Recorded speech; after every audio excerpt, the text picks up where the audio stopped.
Bueno, empezamos. Mirad, este es un seminario de filosofía. Quiere decir que vamos a estar en las lindes de lo que es del ámbito de la filosofía.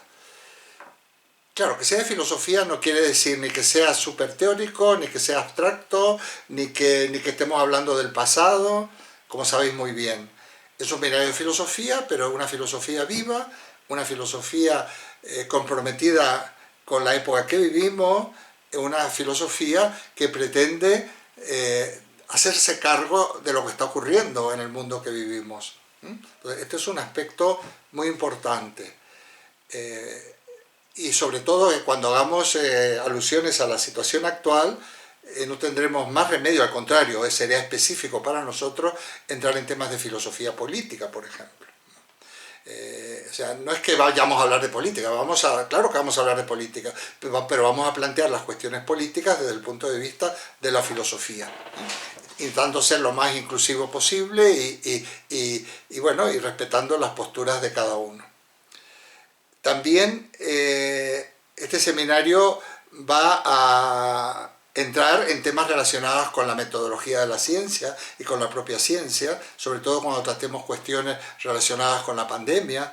Hay cosas que no entendemos muchas veces, que la gente no entiende, porque lo que no se está entendiendo es la ciencia y el método científico. O sea, no podemos saber, los políticos, por ejemplo, los que tienen que tomar medidas respecto de la pandemia, decimos, no, es que no entienden, son muy confusos, se contradicen, un día dicen una cosa y otro día dice otra.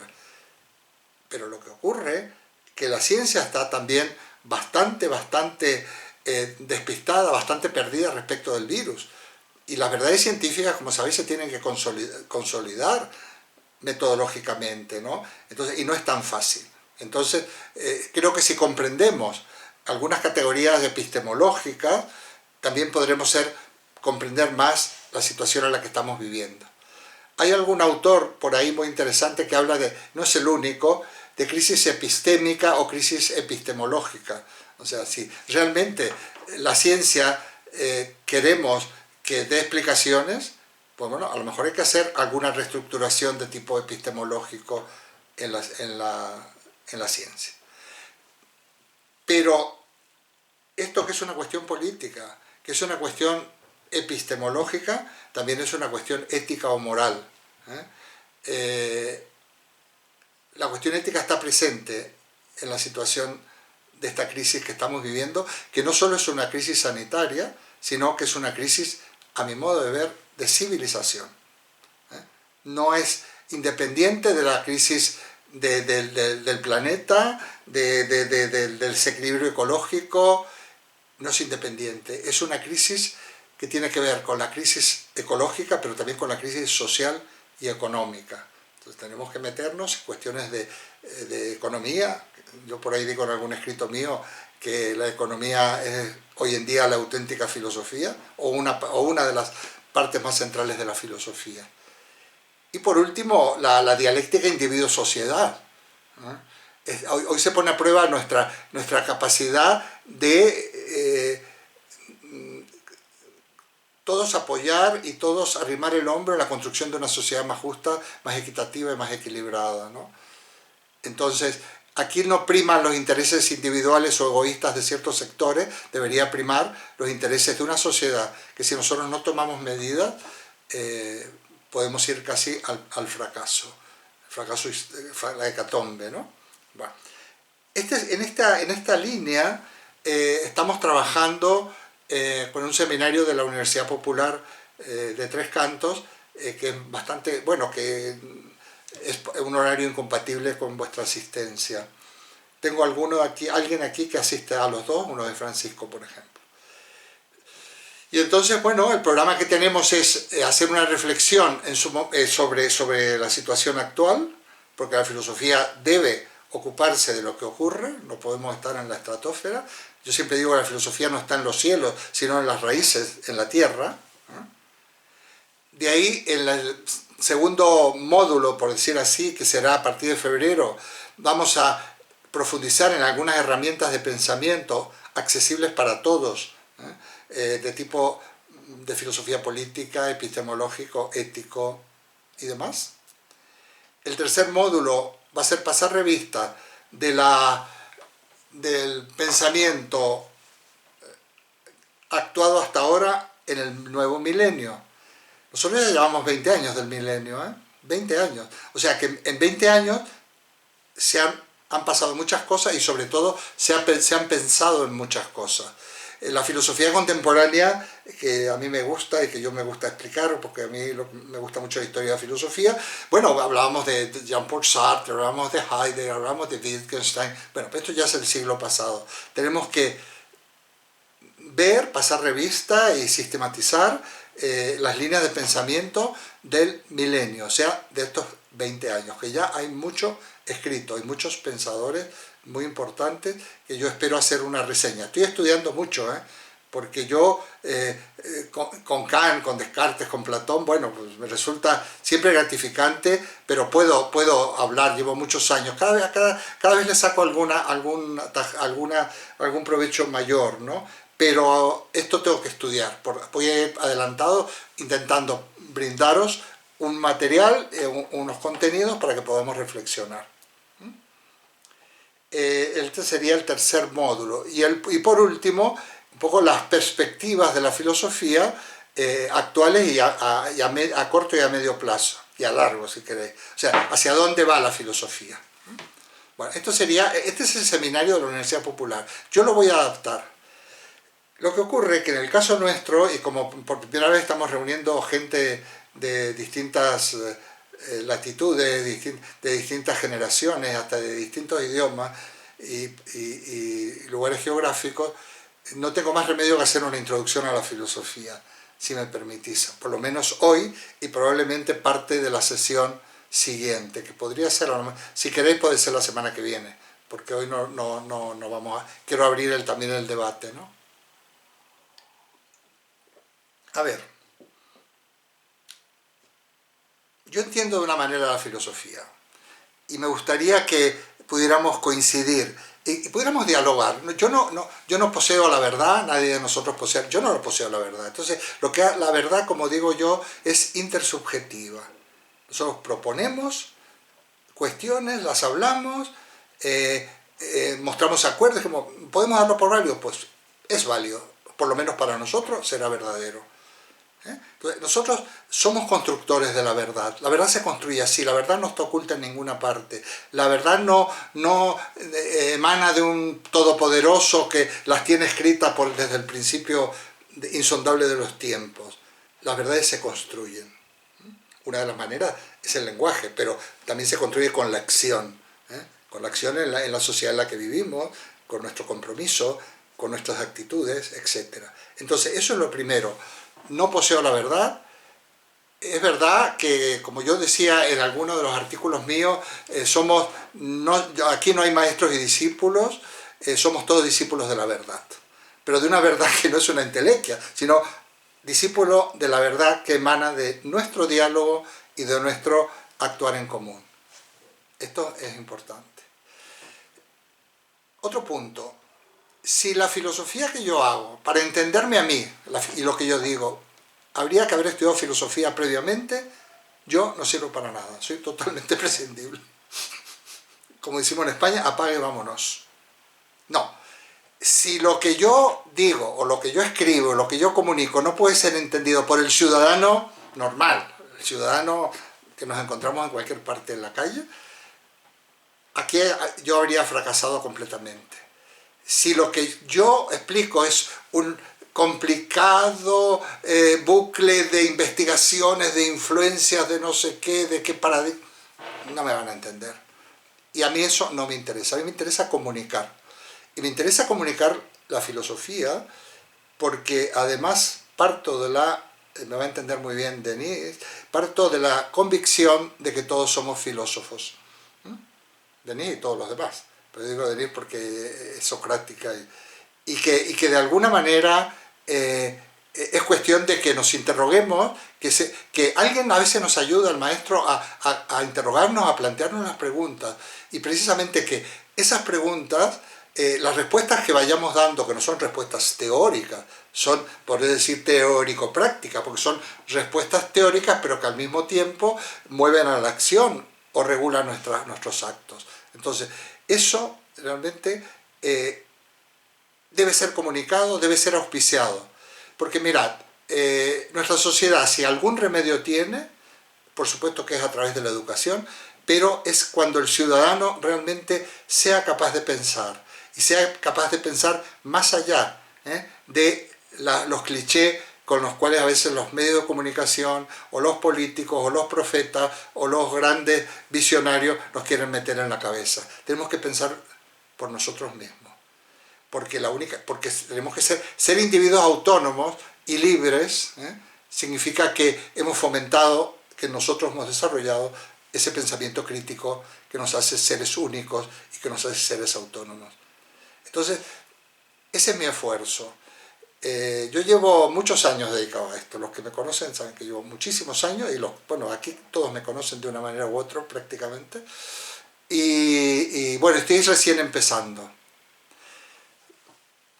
Esto no habrá más remedio que hablar de lo que yo entiendo por filosofía, para que nos sintamos incorporados a este trabajo conjunto.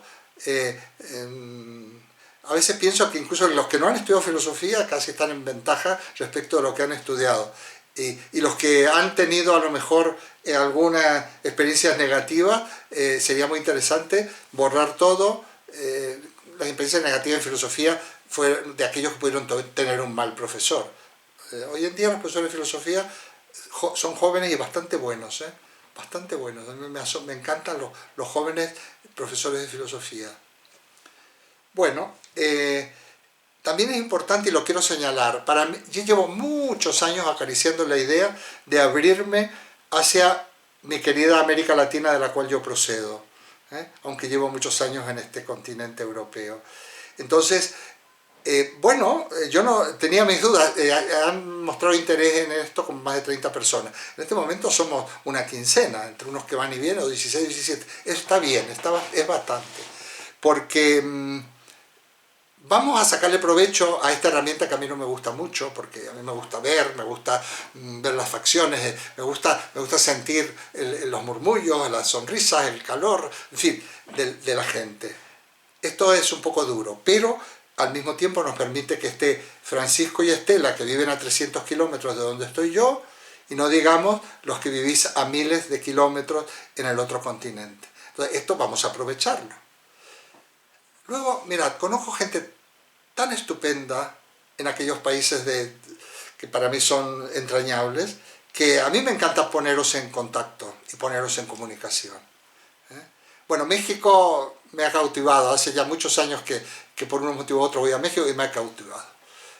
Y como le decía a Amalda, y no es un piropo de pura ocurrencia, como yo la primera ciudad de México que conocí fue Hermosillo, la primera, antes que el DF todo. Yo fui directamente a Hermosillo y me fascinó. Y entonces me fascinó lo norteño, me fascinó aquel desierto de Sonora, me fascinó Álamos, de donde ella es una ciudad, estos pueblos magníficos, preciosos. Entonces, bueno, para mí México es muy importante. Luego he seguido teniendo varias actividades en la Ciudad de México, en Cuernavaca.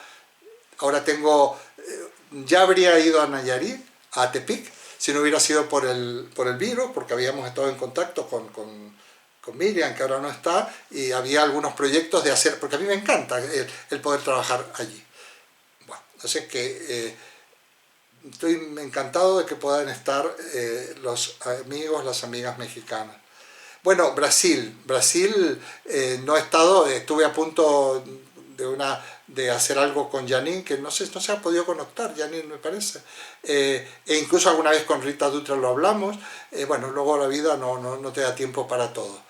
Y por supuesto Argentina, Mendoza, ¿no? Mendoza, aquí hay un mendocino que es Raúl, hay otra gente de Mendoza que iba a participar, pero que hoy no se habrá podido conectar.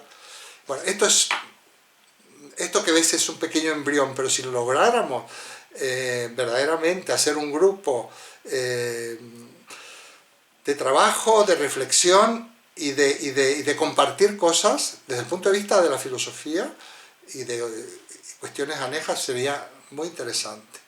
De hecho, nosotros tenemos un gran grupo que se llama Comunidad Filosófica y que formado por exalumnos míos de distintos lugares, y que son bastante numerosos, son más de 200. Lo que pasa es que hay un núcleo duro que asiste más.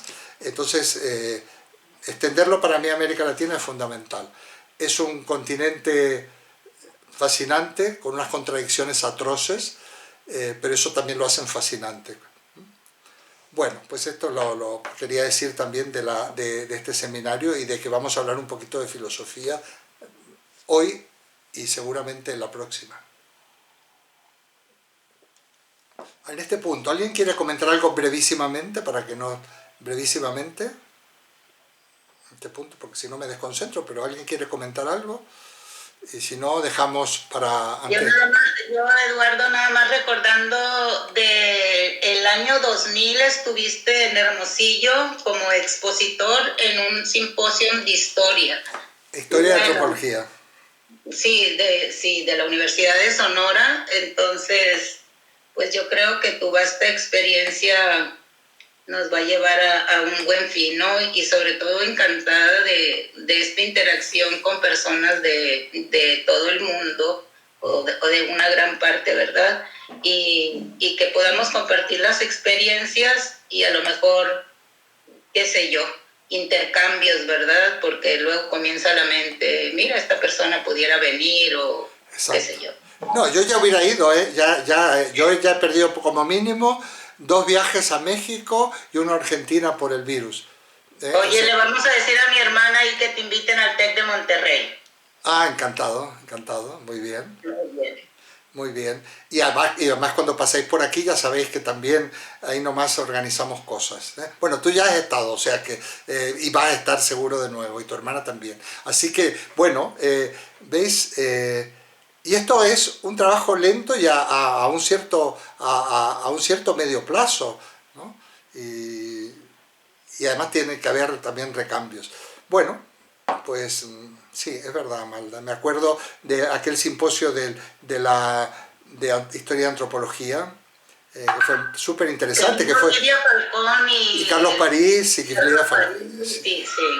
Sí, Carlos París ya falleció, Lidia está en activo a pesar de sus 80 y tantos años. Pero Carlos sí falleció a los 90 años. Bueno, tiene una obra magnífica. Algún día hablaremos también de ellos, ¿no?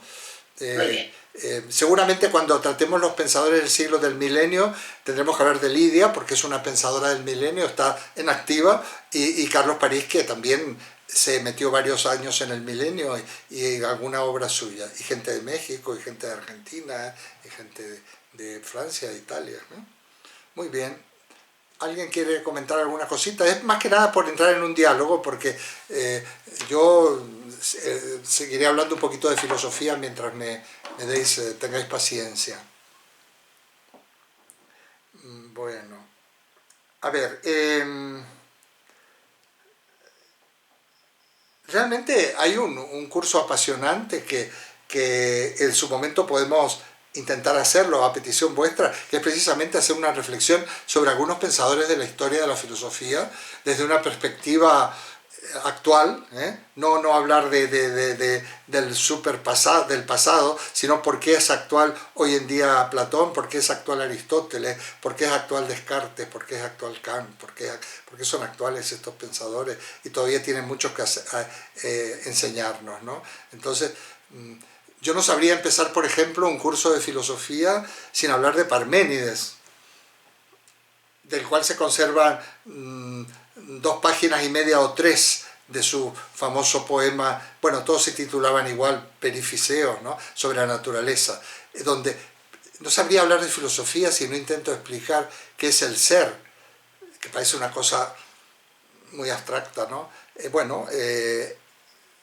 Precisamente yo lo hago a través del poema de Parménides.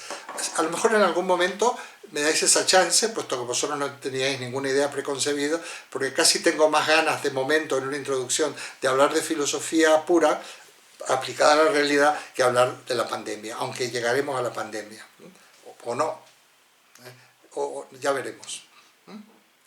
¿Alguien quiere decir más? Y si no, empezamos otros. Continúo un poquito más. Mirad, hay también, Yo tengo muchos vídeos colgados en un canal de YouTube, por si tenéis curiosidad y tiempo. Tengo algunos libritos que la manera de que pudieran llegar, editados en España, y son muy caros allí y es un lío llevarlos.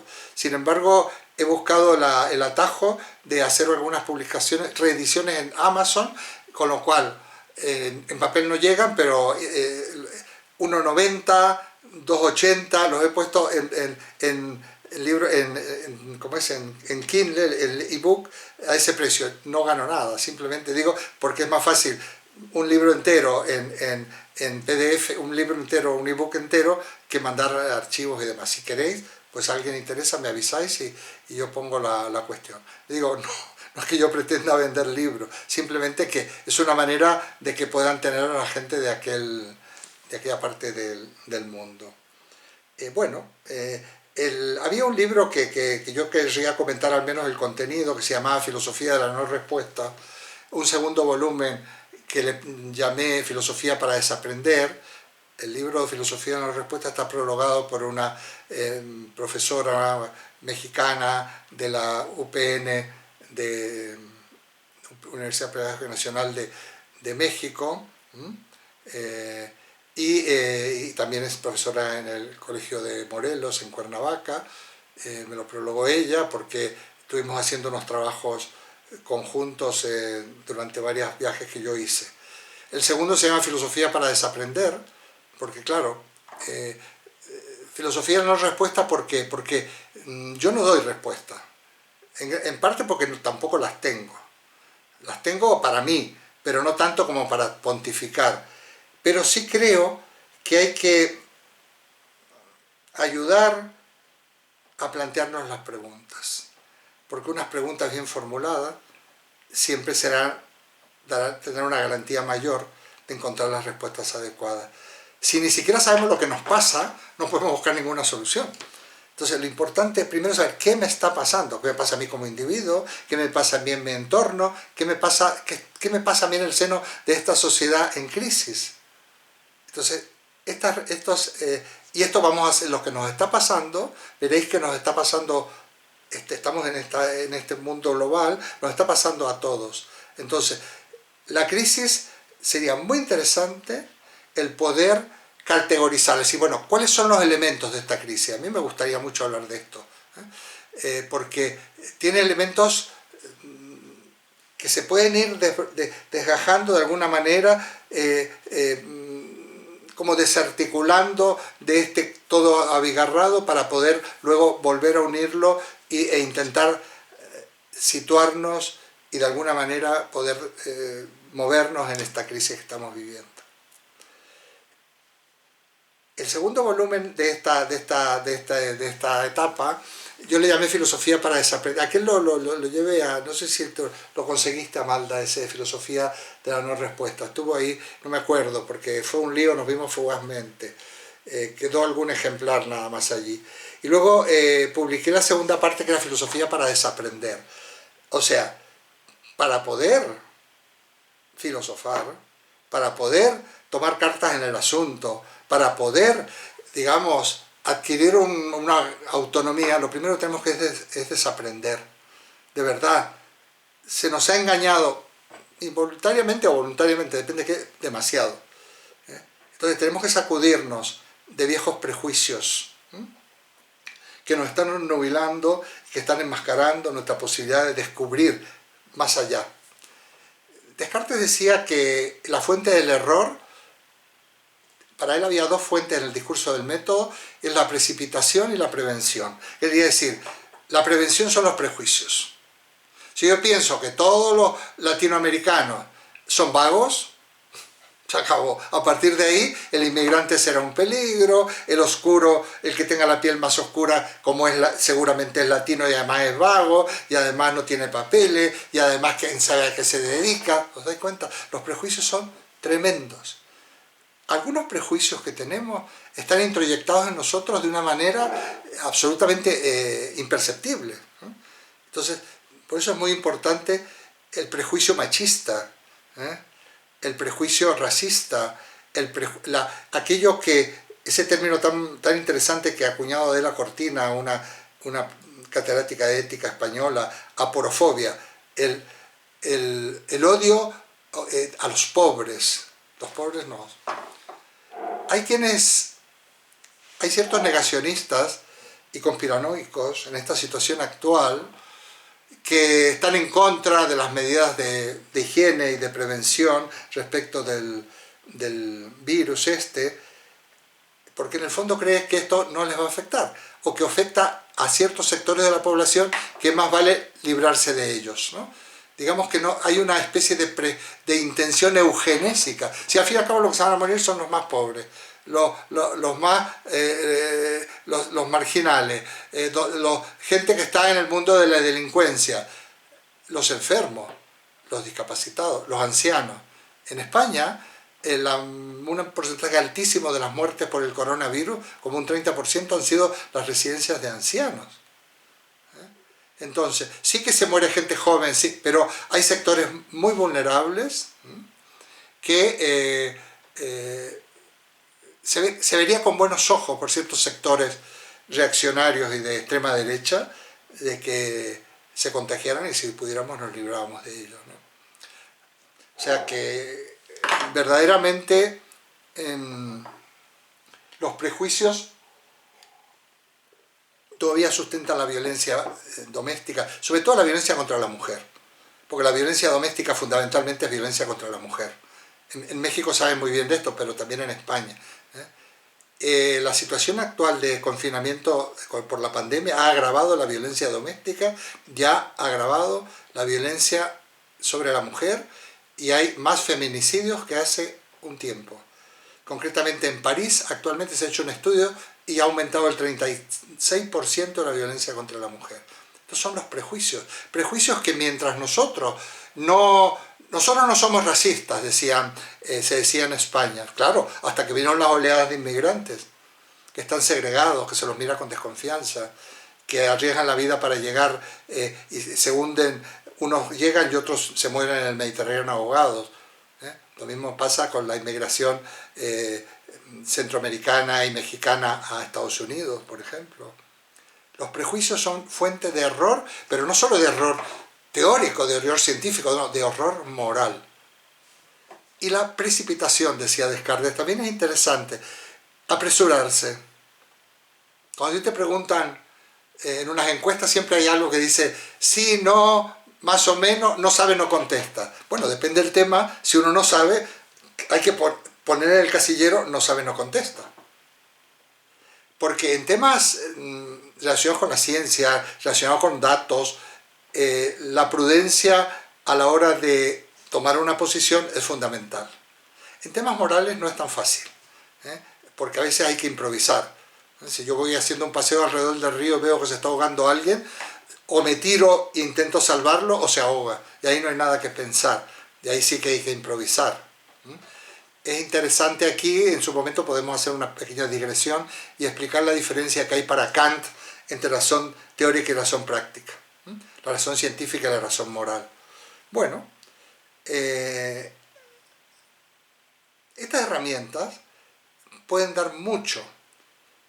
Cuando yo tenía mis cursos de grado en la UNED, yo he estado 30 años, actualmente estoy retirado de la UNED, estoy solo dedicado a este seminario de la Universidad Popular. Cuando venía alguien, una visita, qué sé yo, un decano, alguna autoridad, y hablaba con los alumnos y les preguntaba, esta pregunta la hacían siempre, no sé si la tendría dentro de alguna cuestión protocolaria. ¿Qué ha supuesto la filosofía para vosotros?, preguntaba esta persona. Y siempre había uno o dos o tres que decían, sí, sí, me ha cambiado la vida. Y yo, obviamente no era Eduardo Agüero el que le había cambiado la vida, le había cambiado la vida de la filosofía. Pero yo reflexionaba, yo siempre tenía un trayecto de media hora, poco más de media hora, vivía en un lugar muy bonito de la sierra, ahora también vivo cerca, eso es estupendo para vivir porque uno se relaja a la hora de ir a la ciudad y se relaja a la hora de volver. Decía, o sea, que yo, Eduardo Agüero, trabajo en algo que cambia la vida a la gente. Qué impresionante, qué responsabilidad y qué apasionante reto a la vez. Entonces, yo tomé conciencia hace muchos años que estaba trabajando en algo que cambia la vida de la gente. Y yo os aseguro que la filosofía cambia la vida de la gente, nos cambia la vida. Y también os voy a hacer una advertencia. Una vez que entréis en la filosofía, los que no hayáis entrado todavía, se acabó, es muy tarde para salir, ya quedáis atrapados.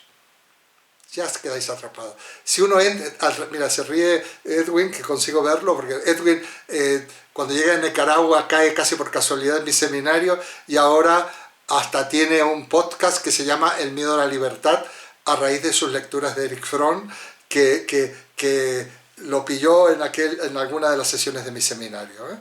Entonces, aquí tenemos un ejemplo claro. Él es un nicaragüense que ha estudiado su licenciatura en Nicaragua, no lo hemos dejado hablar mucho, pero bueno.